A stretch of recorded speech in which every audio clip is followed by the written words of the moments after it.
Welcome back to another vlog. आणि आजचा vlog सकाळी चालू केलंय. आता वाजलेत सकाळचे 6:51 आणि आता मी चाललेलो आहे सांगलीला, कारण की अंजली दीदीला सोडायचं आहे तिला. आज तिथं परत कॉलेज वगैरे चालू झाले.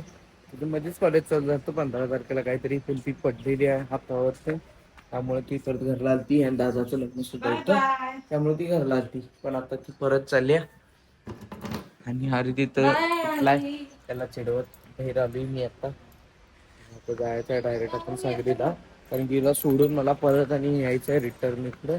त्यामुळे लवकर जाऊन लवकर आलेलं चांगलं आहे. आणि आता आपण घेऊन चाललेलं आहे ही गाडी मॅस्ट्रो घेऊन पहिला हॉटेलवर जाऊया.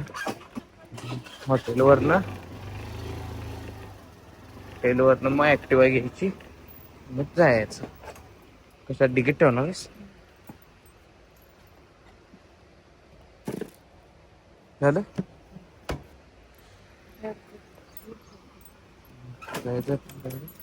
सांगलीला ठेव.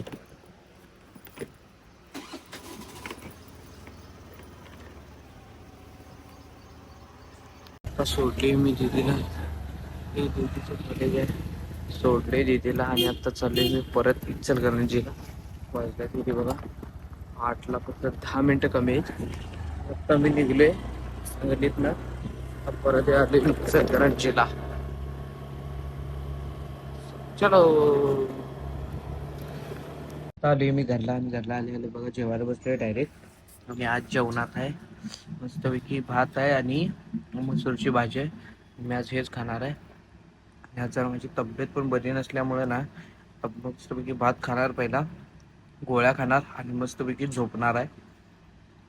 आता मस्तपैकी जेवले वगैरे आणि गोळ्या वगैरे पण खाल्ले. आणि आज जराशी माझी तब्येत डाऊन असल्यामुळे सगळे प्लॅन आजचे कॅन्सल केले. म्हणजे आज मी बाहेर वगैरे जाणार होतो, तसं कामं पण होती, पण ते सगळे कॅन्सल केल्यात. आणि आता मस्तपैकी मी परत झोप काढणार आहे. संध्याकाळी परत होतो ना, आपल्याला आहे ती कामं सगळी करायलाच लागणार आहे. त्यामुळे आता जराशी रेस्ट घेणार आहे. आता जेवढे वगैरे गोळ्या वगैरे पण खाल्ले, तर असं आता रेस्ट घेऊन मग परत ब्लॉग चालू करूया. आत्ता वाजल्यात संध्याकाळचं 6:20. मी आज काय एवढा ब्लॉग केलो बरी.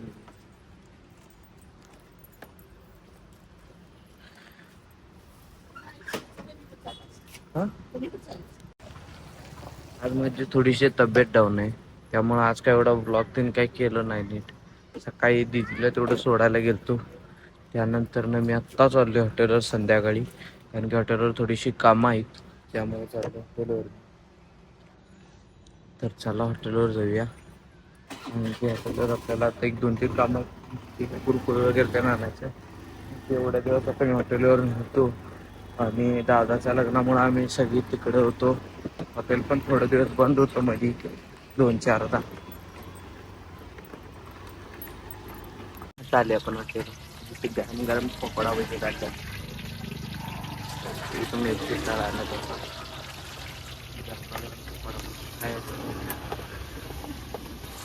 आता मस्तपैकी पकोडा भजी खाऊया. तोंडाला पाणी सुटाले पकोडा भजी बघून. लई म्हणजे लई भयानक. 8-15 दिवसानंतर ना आज खायले, लई पाणी सुटाले तोंडाला. ही पकोडा भजी असते बघा आमच्या हॉटेलवर. संध्याकाळचं आलं का नाही फक्त हीच भजी असते, बाकी कुठला काय वडा वगैरे काही नसते, फक्त हीच पकोडा भजी एवढीच असते.